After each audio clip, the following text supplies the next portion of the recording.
Lewis Hamilton has just been hit with a serious and unexpected bombshell. New data has revealed something deeply concerning within Ferrari's 2025 Formula One car, the SF25. This new information doesn't come from media speculation or fan theories. It comes from real telemetry, real numbers and real evidence, gathered by Ferrari's own engineers after weeks of careful analysis. What they discovered explains many of the struggles Hamilton has been facing since the start of the season, and it points to a problem far greater than anyone expected. From the moment Hamilton stepped into the SF25, things didn't feel right. The car wasn't responding as expected, and qualifying sessions quickly became a nightmare. While Charles Leclerc seemed to be managing better with the same machinery, Hamilton was falling behind, not by tenths, but by full seconds in some sessions. People were confused. Was it the setup? Was it Hamilton still adjusting to a new team, or was something deeper at play? Now we know. Ferrari's engineers have finally cracked open the data, and what they found is worrying. The SF25 enters a so-called crisis state under very specific conditions. When the car is running low on fuel and enters slow-speed corners, just like during qualifying, it begins to lose grip, stability, and control. This isn't a small detail. It's a serious technical issue that destroys the driver's confidence and makes it nearly impossible to push the car to its limits when it matters most. For Hamilton, who depends on trust in his machinery to extract every ounce of performance, this problem is a disaster. It's not just about handling, it's about how the car responds in those key moments. During low-fuel qualifying runs, the SF25 behaves in a way that is unpredictable. The tires lose grip, the car becomes unstable, and mechanical balance disappears. Drivers can feel this, through the steering wheel, through the pedals, and in the way the car flows through corners. For a driver like Hamilton, who has spent years fine-tuning his skills around the stable and predictable Mercedes cars, this sudden shift in behavior is jarring.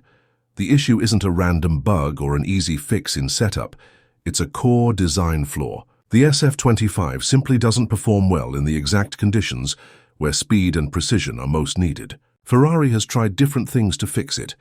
They've experimented with setups, they've changed ride height, tire pressures, and mechanical settings, but nothing has fully solved the problem.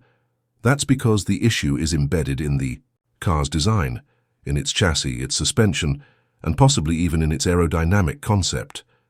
Things got even more complicated after the Chinese Grand Prix. Hamilton was disqualified due to excessive plank wear, which meant the car was running too low. Since then, Ferrari has been forced to raise the ride height on Hamilton's car to avoid further penalties, but doing that creates another problem. A higher ride height reduces downforce and grip, especially in slow corners. So now Hamilton is not only dealing with a car that already struggles under certain conditions, he's driving it with a further disadvantage. All of this adds up to a huge crisis. A 7-time world champion came to Ferrari to chase an 8th title. But instead of fighting at the front, he's stuck battling technical problems that he has no control over. The situation has begun to take a toll on him. In interviews, his tone has changed. He's no longer talking about wins and championships. He's talking about struggle, frustration, and the painful process of adapting to a machine that simply doesn't work for him. At the same time, Charles Leclerc seems to be coping better. He grew up with Ferrari, understands the team's systems, and has experience dealing with their unique handling traits. That doesn't mean the SF25 is a good car for Leclerc, only that he's learned to manage its flaws. For Hamilton, the adjustment is much harder. Everything feels unfamiliar. The steering feels different. The way the tires behave under braking is not what he expects, and the aerodynamic balance mid-corner doesn't match what he's used to. As Hamilton himself said, the car feels alien. Inside Ferrari, this has sparked a debate. Some engineers believe the car should be further developed around Leclerc's driving style, since he is the one currently delivering stronger results. But others argue that the team made a huge investment in Hamilton, and they cannot afford to waste that talent by giving him a car that doesn't suit him. It's a complex situation. Changing the development path to suit Hamilton would require major design shifts, and that might hurt Leclerc's performance. But doing nothing could mean losing Hamilton's potential altogether. The problem is not just technical anymore. It's political, emotional, and strategic. Ferrari has to decide whether to stay on their current path or to risk everything by changing course. And all of this is happening under the spotlight of global media attention. Every race is watched closely. Every mistake is analyzed. Every disappointing result adds more pressure. Ferrari has not had a single front-row qualifying result this year. The car has not been in the top 3 often enough. And while podiums have come, they've not been consistent. More importantly, Hamilton has yet to beat Leclerc in a straight Grand Prix fight. The data now shows why. The car simply collapses in the exact moments Hamilton needs it to come alive. It's not a question of skill. It's a mismatch between a driver's natural style and a machine that refuses to cooperate. Former drivers and experts are beginning to voice their concerns. Ralf Schumacher recently said that if things don't improve soon, Hamilton could consider walking away from Formula One altogether. That idea, once unthinkable, no longer feels impossible. After so many years at the top, Hamilton came to Ferrari for a final chapter of greatness. If that dream turns into a nightmare, it could bring his entire F1 journey to a premature and painful end. Yet Hamilton isn't giving up. At a recent public appearance in London, he told fans to keep their hopes up. He promised to keep fighting and improving. He believes that things can still turn around, but belief alone won't fix the SF25. For that to happen, Ferrari must take bold and fast decisions.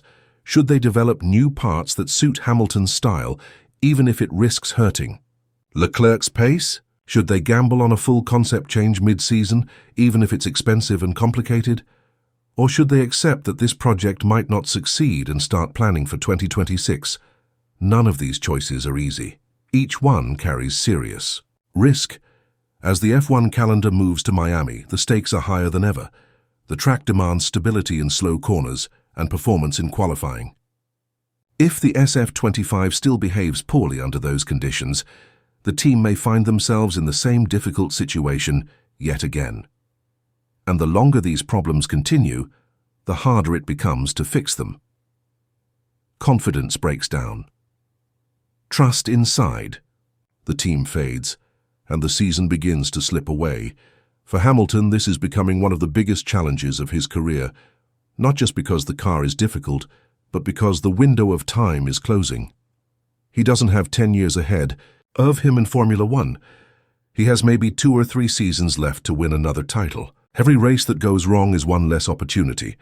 And right now, Ferrari's car is not giving him what he needs. The car's sensitivity to ride height, its poor grip in slow corners, and its instability under low fuel conditions all combine to create a perfect storm. These are not issues that can be fixed with a small update. They are structural problems that come from the way the car was originally designed. That makes them harder to change without a complete shift in direction. This puts Ferrari in a very difficult position. If they stick with the current plan, they risk losing Hamilton's trust and talent. If they change direction, they might sacrifice Leclerc's performance and throw away months of development. Either way, something has to give. Formula One doesn't wait for anyone. Teams that don't adapt quickly fall behind. And right now, Ferrari is at risk of doing just that. What's at stake here isn't just a few podiums or points. It's about legacy. Hamilton came to Ferrari not just to drive, but to leave a lasting mark. He wanted to win his 8th championship wearing red. That goal is now slipping further away with every race. If Ferrari can't fix the SF